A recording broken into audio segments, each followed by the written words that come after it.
એટલે હું લેવો શેરડી પણ ખાતર દવા વગરની શેરડી. આ ઓર્ગેનિક ગોળ છે. શેરડીમાં પણ રાસાયણિક ખાતર, શું નામ તારું? મહેન્દ્ર. અમારા મહેન્દ્રે શેરડીમાં પણ રાસાયણિક ખાતર નાખ્યો નથી. અને ગોળ કરવામાં પણ અને ઉજળો કરવા માટે કાંઈક તો રસાયણ નાખ્યું હશે ને? ભીંડી. હે? ચૂનો અને ભીંડી. ચૂનો અને ભીંડી. બસ, બીજી કોઈ દવા નહીં. ભાઈડો આ ઓર્ગેનિક ગોળ છે. તું જલ્દી લઈ લે, મને ડાયાબિટીસ છે. જય શ્રી કૃષ્ણ મિત્રો, કેમ છો બધા? મજામાં? હું છું સંજય કવાડ. મિત્રો, આજે આપણા વિડીયોની અંદર નિહાળવાના છે પ્રાકૃતિક શેરડીનો ગોળ. અને ઘણા બધા પ્રાકૃતિક ખેતીના ઉત્પાદન લેતા હોય તો આજે આપણે ગીર સોમનાથ જિલ્લાના સાહેબને પણ મળવાના છીએ અને અહીંના ખેડૂત સાથે પણ આપણે મુલાકાત કરવાના છીએ. તો વિડીયો આખો જોજો, મજા આવશે. તો પ્રાકૃતિક ખેતી કરવાના શું શું ફાયદા હોય અને લોકો સુધી એ લોકો વેચાણ કરતા હોય કે નહીં, એ તમામ વિગત જાણશું આપણે આ વિડીયોની અંદર. તો ચાલો મારી સાથે.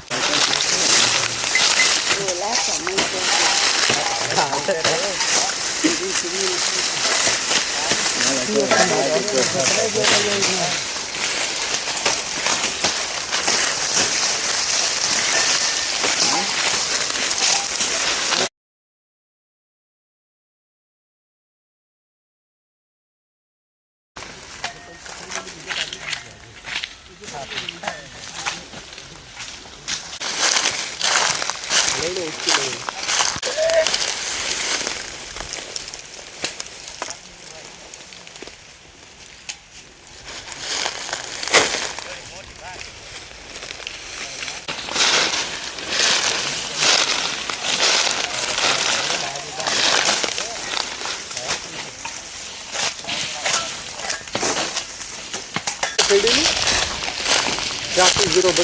83 નામ છે કે કરું રોપાણ છે? બીજું રોપાણ છે. મારું નામ પુષ્પકાંત સોણકાર. હું નાયબ ખેતી નિયામક તાલીમ અને પ્રોજેક્ટ ડાયરેક્ટર આત્મા ગીર સોમનાથ તરીકે અહીંયા ફરજ બજાવું છું. આપણે આજે સુરવા ગામે તાલાલા તાલુકામાં જે આવેલું છે એમાં મહેન્દ્રભાઈ અજુડિયા જે બંસી નેચરલ ફાર્મ ધરાવે છે અને છેલ્લા 10 વર્ષથી પ્રાકૃતિક ખેતી કરી રહ્યા છે. આપણે એના ફાર્મની મુલાકાતે આવેલા છીએ. સર, તમને ખાસ એક પ્રશ્ન પૂછવાનો કે જે લોકો દવાનો ઉપયોગ કરતા હોય એ લોકોને ખરેખર ખબર નથી કે આ જે વસ્તુ આપણે દવાથી છંટકાવ કરી અને જે ઉત્પાદન લઈએ છીએ એ ફરતું પાછું આપણા ઘર સુધી પહોંચવાનું છે ક્યાંક ને ક્યાંક રૂપે. તો એમના વિશે શું તમે કહેવા માગો છો? આપણા ગુજરાત રાજ્યમાં માનનીય મહામહિમ રાજ્યપાલ શ્રીના અથક પ્રયાસ થકી અને ખેતીવાડી ખાતાના અને સ્પેશિયલી આત્મા પ્રોજેક્ટના અથક પ્રયાસ થકી આપણે છેલ્લા 5 વર્ષથી પ્રાકૃતિક ખેતીને પ્રોત્સાહન મળે તે રીતે જુદી શિબિરો કરી રહ્યા છે, ગામોમાં ઝુંબેશ ચલાવી રહ્યા છે, રાત્રિ સભા કરી રહ્યા છે, ક્લસ્ટર બેઝ તાલીમ કરી રહ્યા છે, કૃષિ મેળાનું આયોજન કરી રહ્યા છે. એ તમામ જગ્યાએ જે કંઈ ખેડૂતો આવે છે એ તમામ ખેડૂતોને આપણે પ્રાકૃતિક ખેતી તરફ આગળ વધે તે તરફ પ્રોત્સાહન કરી રહ્યા છે. અને મારે આજના થકી આપને એ મેસેજ આપવાનું છે કે આ મહેન્દ્રભાઈએ જે પ્રયાસ કર્યું છે અને એમને વિશ્વાસ હતો તો એ વિશ્વાસ થકી એમને જે પ્રાકૃતિક ખેતી અપનાવી છે અને 1 પણ ગ્રામ યુરિયા, DAP અને દવાનું ઉપયોગ કર્યા વિના એમને જે ખેતીથી એનું ઉત્પાદો પકવે છે, જે પકવેલું ઉત્પાદન છે એ મૂલ્યવર્ધન કરીને પોતાના ઘરેથી સીધો વેચાણ કરી રહ્યા છે. સર, જે આ પ્રાકૃતિક ખેતી ખેડૂતને કરવી હોય તો આમાં શું રાજ્ય સરકાર તરફથી શું સહયોગ મળે છે? બિલકુલ સાચી વાત છે આપની.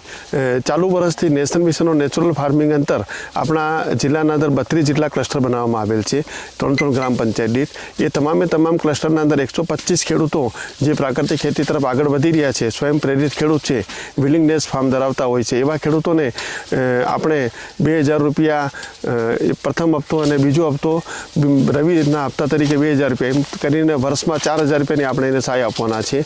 અને એ સહાયના ઉપરાંત પણ જે ખેડૂતો પ્રાકૃતિક ખેતી કરવા માંગતા હોય છે એનું ખેતરનું સર્ટિફિકેશન પ્રોસેસ થવાની છે. એ બહુ અગત્યની બાબત છે કે એના ખેતરનું અગર સર્ટિફિકેશન થશે ને એ પ્રાકૃતિક ખેતી કરતા હશે તો એમનું જે કંઈ ઉત્પાદન છે એ તમામ ખેડૂતો એક સર્ટિફાઈડ ઉત્પાદન તરીકે એ માર્કેટમાં વેચી શકશે, એમને વધારે ભાવ મળશે અને સારી વસ્તુઓ એને મળવા પાત્ર છે. વધુમાં પ્રાકૃતિક ખેતીને પ્રોત્સાહન મળે તે રીતે દરેક ક્લસ્ટરના અંદર BRC બાયો ઇનપુટ રિસોર્સ સેન્ટરની સ્થાપના કરવામાં આવેલી છે. જેવી રીતે ગામડે ગામડે જંતુનાશક દવાઓની અને ખાતર બિયારણની દુકાનો હોય છે, એવી જ રીતે BRCમાંથી એ જીવામૃત, ઘનજીવામૃત, બીજામૃત, અગ્નિયાસ્ત્ર, 10 પનિયર્ક જે કંઈ ખેડૂત મિત્રોને જોઈતું હશે એ મેળવી શકશે. અને એમાં આગામી સમયમાં સરકારશ્રીની જુદી જુદી યોજનાઓ પણ આમાં આવવાની છે. એમાં જે ખેડૂત પાસે ઓર્ગેનિકનું સર્ટિફિકેટ હશે એમના અંદર એમને 50% લઈને 75% જેટલી સહાય પણ એમાં આપવામાં આવશે.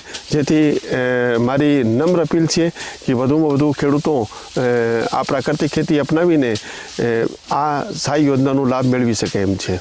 અને જે લોકોને પ્રાકૃતિક ખેતી કરવી હોય એ લોકોને કઈ જગ્યાએ આવવાનું અને તમારો સંપર્ક કેવી રીતે કરવો? એના માટે આપણા જિલ્લાના અંદર 100 જે આપણે મેં વાત કરી છે 32 ક્લસ્ટર બનાવેલા છે અને બીજા નોન મિશન હેઠળ 83 ક્લસ્ટર બનાવેલા છે. તો આપણી દરેક ગ્રામ પંચાયતના અંદર એમના 3 ગામ વચ્ચે કૃષિ સખી અને સખા તરીકે કોણ છે એમના એક પોસ્ટર પણ લગાવવામાં આવેલ છે. એ એમનો પણ સંપર્ક કરી શકશે, ગ્રામ સેવકશ્રીનો સંપર્ક કરી શકશે, અમારા આત્મા પ્રોજેક્ટના જે સ્ટાફ છે એમનો સંપર્ક કરી શકશે, ગુજરાત પ્રાકૃતિક વિકાસ બોર્ડ જે આ વર્ષ કામ કરી રહ્યું છે એમના સ્ટાફ મિત્રોનો સંપર્ક કરીને ખેડૂતો પ્રાકૃતિક ખેતી માટે માહિતી મેળવી શકશે. અને દરેક ગામના અંદર લગભગ મોસ્ટ ઓફ ધ ગામના અંદર આપણે મોડલ ફાર્મો આવેલા છે. એ મોડલ ફાર્મની મુલાકાત લઈને પણ એ સ્વયં પ્રેરિત થઈને પ્રાકૃતિક ખેતી તરફ આગળ વધી શકે તેમ છે. હું આપને એ જ કહેવા માંગીશ કે પ્રાકૃતિક ખેતીમાં વિશ્વાસ હશે તો તમે કરી શકશો. એ જ મોટી વાત છે કે વિશ્વાસ રાખવું પડશે કે પ્રાકૃતિક ખેતી થાય છે તો તમે 100% પ્રાકૃતિક ખેતી કરી શકશો. Thank you sir.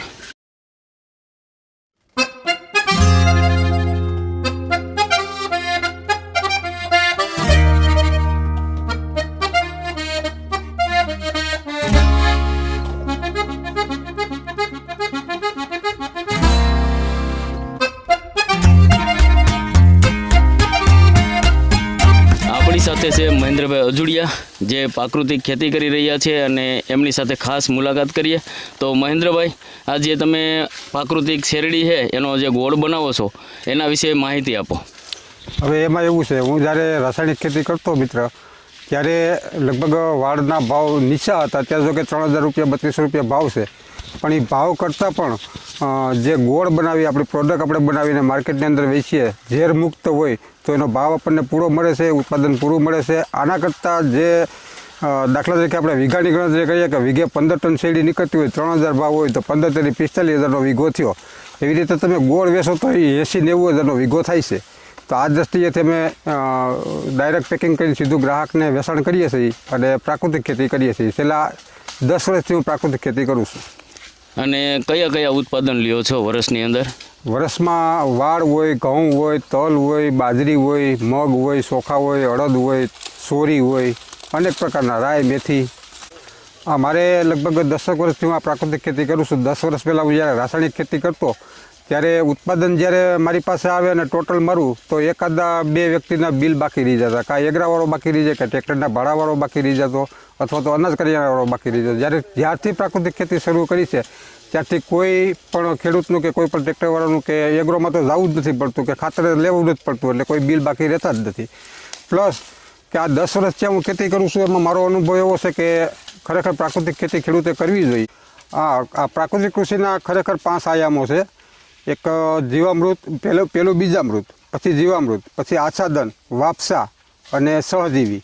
એટલે 5 આયામો આપણા ખેતરની અંદર આપણે ઉપયોગ કરીએ છીએ. જે આ પતરી અત્યારે નીકળી રહી છે વાળની, તે એક મૂકી એક પાટલામાં અમે એનું આચ્છાદન કરીએ છીએ અને બીજા વર્ષે તે એની જાણે હાવ સળીને લોટ થઈ જાય છે અને કાર્બન ઉત્પન્ન કરે છે. પછી જીવામૃત આપીએ છીએ, બીજામૃતમાં પટ આપીને વાવેતર કરીએ છીએ.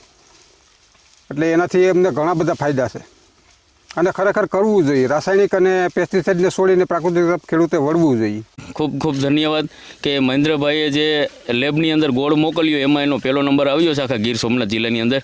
તો પહેલાં તો ખૂબ ખૂબ ધન્યવાદ મહેન્દ્રભાઈ કે આ વસ્તુ તમે લોકો માટે બનાવી રહ્યા છો અને વધુ લોકો સુધી આ વસ્તુ પહોંચે અને લોકોનું આગલું જે જીવન છે એ નિરોગી બને એના માટેની ખૂબ સારી એવી પ્રેરણાદાયક તમે બન્યા છો. તો તમને ખૂબ ખૂબ ધન્યવાદ. મિત્રો, રાબડાના તો આપણે ઘણા બધા વિડીયો બનાવ્યા છે. ડ્રાયફ્રૂટવાળો ગોળ એના પણ આપણે વિડીયો બનાવ્યા છે. અને ફરી વખત આપણે મહેન્દ્રભાઈ અજુડિયા જે પ્રાકૃતિક ખેતી કરી અને શેરડી પકાવે છે એમનો ગોળ બનાવી અને લોકો સુધી પહોંચાડે છે, એમના માટે ફરી આપણે રાબડાની મુલાકાતે આવ્યા છીએ. તો તમને નાના મોટા દ્રશ્ય બતાવું.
સુરવા ગામના રહેવાસી છે.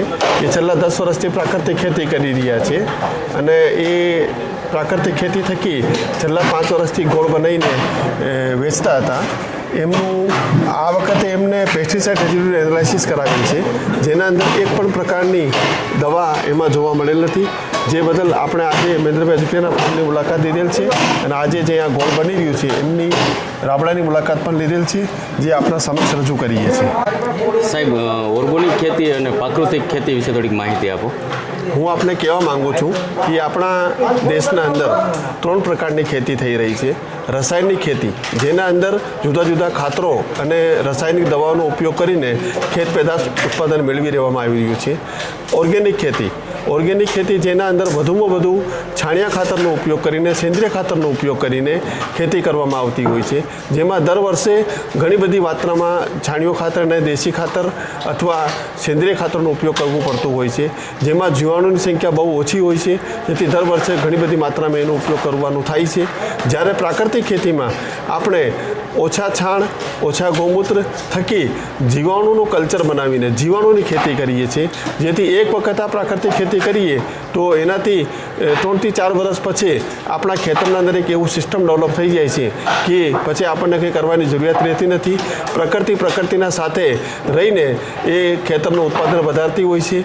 એના અંદર લાભદાયક જીવાણુઓ, લાભદાયક બેક્ટેરિયાઓ, લાભદાયક કીટકો ઉત્પન્ન થઈ જતા હોય છે, જે રોગ જીવાતોનું પણ ઓટોમેટિક કંટ્રોલ કરતા હોય છે અને ખેડૂતને ઓછા ખર્ચે વધુ ઉત્પાદન અને સારું ઉત્પાદન મળી શકે એવું આપણે કરી શકીએ એમ છીએ. મેં અમારું ઉત્પાદન કિલોના પેકિંગમાં, દાખલા તરીકે અડદ હોય કે મગ હોય, જેની દાળ હોય તો ઘરે હાથ ઘંટે બનાવી અને સીધું કિલોનું પેકિંગ કરીને ડાયરેક્ટ સીધું ગ્રાહકને વેચાણ કરીએ છીએ. અને ગોળ અમારો છે તે અમારી પાસે જે ગોળ બનાવવાનું ફેક્ટરી નથી, એટલે જોબ વર્ક કરાવીએ છીએ, પણ તે પણ માથે ઊભીને જ્યાં સુધી અમારો ગોળ પૂરો ન થાય ત્યાં સુધી અમે ત્યાં રાતને દિવસ રહેતા હોઈએ અને પૂરી કાળજી લઈ સાફ સફાઈ કરી અને ગોળના પેકિંગ કરીએ છીએ. આ વર્ષે અમે ડ્રાયફ્રૂટ ગોળ પણ બનાવવાના છીએ, માટે જે ગ્રાહકને જોતો હોય તે ઓર્ડર લખાવી શકે છે. મિત્રો, આપણે આગલો જે વિડીયો મેલ્યો હતો ડ્રાયફ્રૂટ ગોળનો, એવી રીતે ડ્રાયફ્રૂટ ગોળ બનતો હોય તો એ વિડીયો તમે ન જોયો હોય તો આગળ જોઈ લેજો. મહેન્દ્રભાઈ પણ એ ગોળ બનાવવાના છે, તો ઓર્ડર કરવા માટે એમનો મોબાઈલ નંબર આપેલો છે, તો એમને ફોન કરી ભાવ જાણી લેજો અને ત્યાર પછી જે કુરિયર ચાર્જ આવતો હોય છે એક્સ્ટ્રા લાગશે, એટલે ટોટલી માહિતી તમને મહેન્દ્રભાઈ આપશે.